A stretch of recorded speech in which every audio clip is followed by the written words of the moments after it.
Good evening. Happy Saturday. So today I happened to be talking to this lady in the store and I want to share this with you guys. She was telling me about how exhausted she is. She's a single parent and has multiple kids and they're in all these activities and doing all these different things. And with the return to office, she's commuting about an hour per day to and from work. And it made me reflect back when my children were like her children's age and trying to get kids to and from multiple activities, trying to get them, to different sports, along with getting myself to and from work and taking care of everything else that needed to be done. And something that I thought about, which is like a lessons learned, and I shared with her, I was like, stop. You are just going to have to stop. I understand we want to be the best possible parent we can be. We want our children to be involved in all these activities, which is fine. But you have to get to a point where you say, okay, you pick one thing, one activity, or one sport. I think sometimes we overcompensate by doing all these different things. And a lot of it, I think, is sometimes related to our own childhood traumas and what have you. And we think if we let our children participate in all these things and we run like crazy, that's a sign of being a good parent. And it's really not. They're like two different things. You can be a good parent without doing all of this erroneous running around. And let me not use the word erroneous, that's wrong. But there's nothing wrong with kids participating in sports and activities, but you can set boundaries. You get to participate in during this particular semester or what have you, in order to be able to give your children your best self. You have to be rested. Being rested and well equipped to parent is an expression of love. That is a sign of love.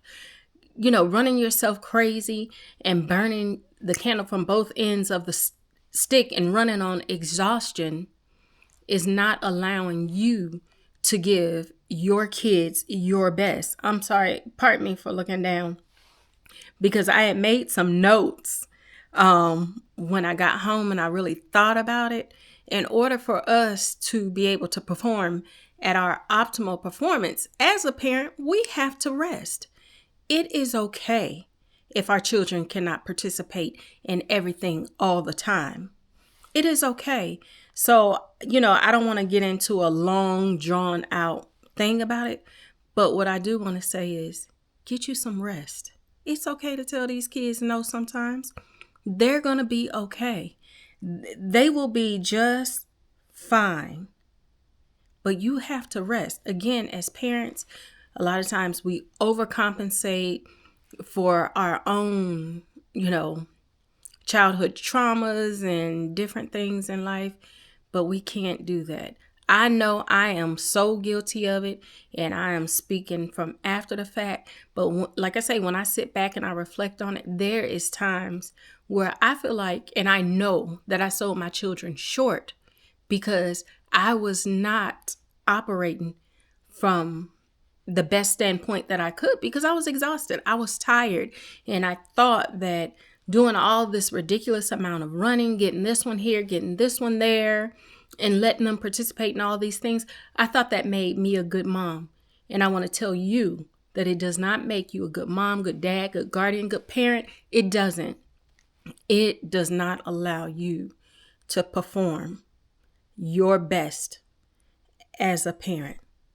And it is okay to tell the kids, mommy, daddy, whatever, can't do it this time. You can pick one. So I just want to say, don't, again, and I've said this in a previous video, don't forget about you. We give our children our best when we are best equipped. Rest means we love you, because then we can perform and operate at our best. Parents, rest. It is okay. You deserve it. We cannot afford to have imposter syndrome in our role as a parent. Thank you guys. See you next time.